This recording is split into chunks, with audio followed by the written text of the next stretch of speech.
Well, I know all you PC gamers out there have been eagerly anticipating this bad boy.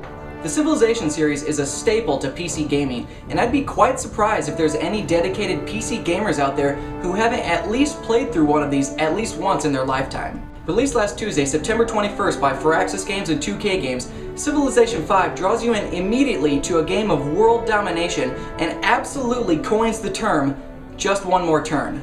So if you're looking for a good turn-based strategy game, let's check out Civilization 5.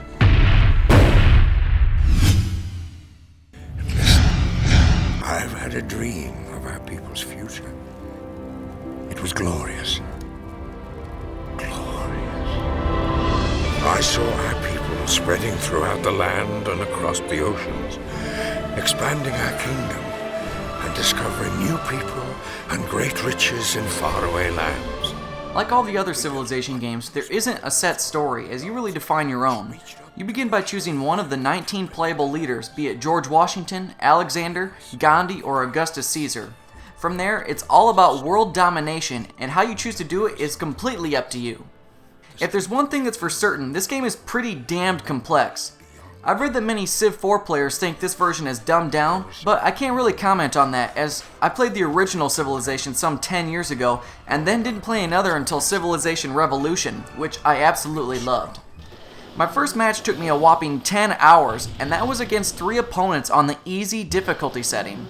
The matches are quite customizable, giving you access to 8 different difficulty settings, several map sizes including up to 12 players and 24 city-states, and 4 map types including a single continent, multiple continents, or an archipelago. With some of those customizations, you can expect matches to last several days at a time. If you're new to the series, an extensive tutorial system is built right into the game, and you have 6 advisors that will continuously recommend what they think you should be doing if you want their advice. There's also a freaking massive Civilopedia built in that explains literally every aspect of the game, including detailed descriptions of all the units, buildings, leaders, and rules. Something new to the series is the addition of city-states.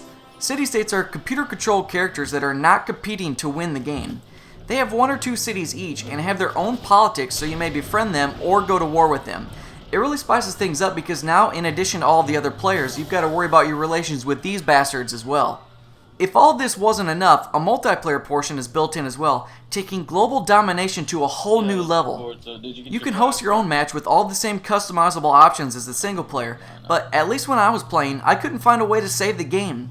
If you're going to have a bunch of friends playing a match with you online, and these games could take 10 plus hours, how the hell are you supposed to be able to dedicate that much time in a single session with multiple people? That's a pretty significant drawback to me. Enough to not play the multiplayer. So, if you can look past this, multiplayer plays a bit differently than the single player. First, there's no animation, so it's kind of tough to tell what the hell's even going on. You don't see your units move, and you can't watch the battles, so you don't know if you've won or lost unless you watch the text spam across the top of the screen. All the players control their units simultaneously as well, so you wait until all the players have moved their units and click the next button, and then you all move again. Really, I didn't care for the multiplayer at all. If it weren't for the fact that I was talking with Angry Joe over Skype while I played, I don't think I would have played for more than a few minutes. Dude, I'm terrible at this game. There's probably a lot of shit that I should be doing. Finally, I had a bit of a technical issue as well that I wasn't too fond of. The game doesn't support dual monitors. What the fuck? If you scroll to the right and you have a second monitor over there, your mouse leaves the game and moves on to the second monitor. How did this not get past testing? StarCraft 2 was able to implement this just fine. Shame on you, Firaxis.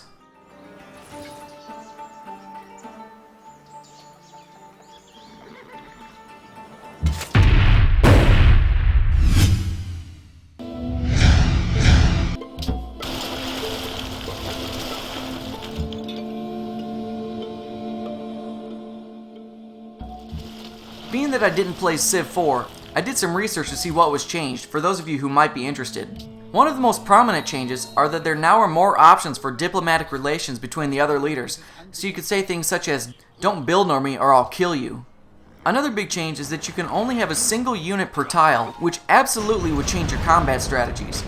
It's also incredibly difficult to sack cities without proper range support. For those who have never played a Civilization game, here's a quick crash course. You begin the game with a settler and a warrior unit in the Stone Age, and develop your civilization to today's future. You can use the settler to build your city, and the warrior to explore and defend from barbarians and other players. Once your city's established, you build workers to improve your land, buildings to improve and increase the abilities of your city, and units to continue to expand your empire. You need to be concerned with how much food your city's producing, how good they are at building things, how much money you're bringing in, and most importantly, how happy your residents are.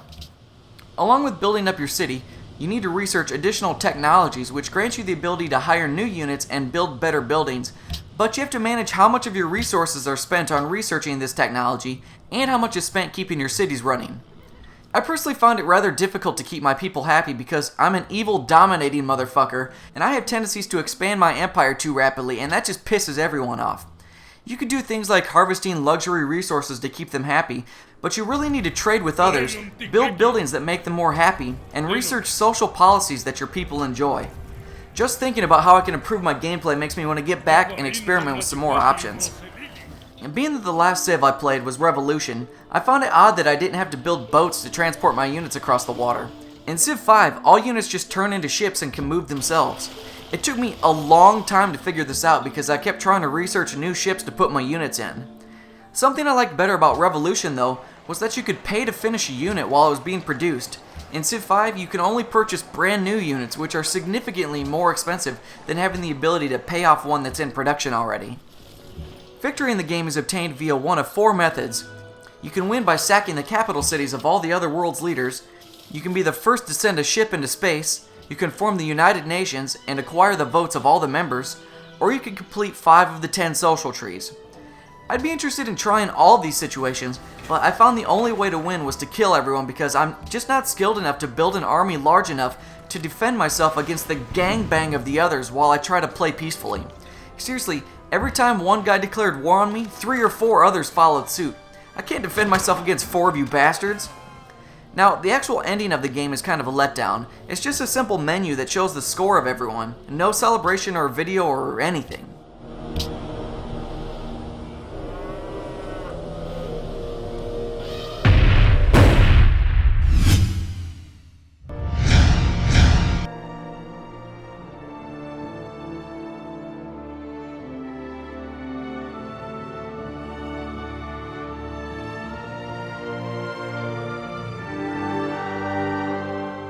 The graphics in Civ 5 are really beautiful and wonderfully detailed, but not mind-blowing or anything.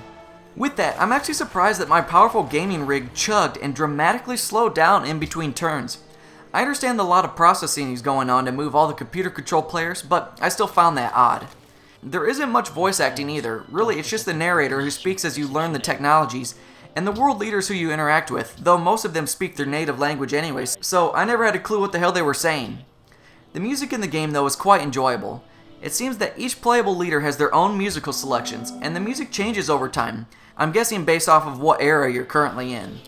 Really, I've got no complaints or praise beyond that. It's just a great looking turn-based strategy game, and the presentation was spot on.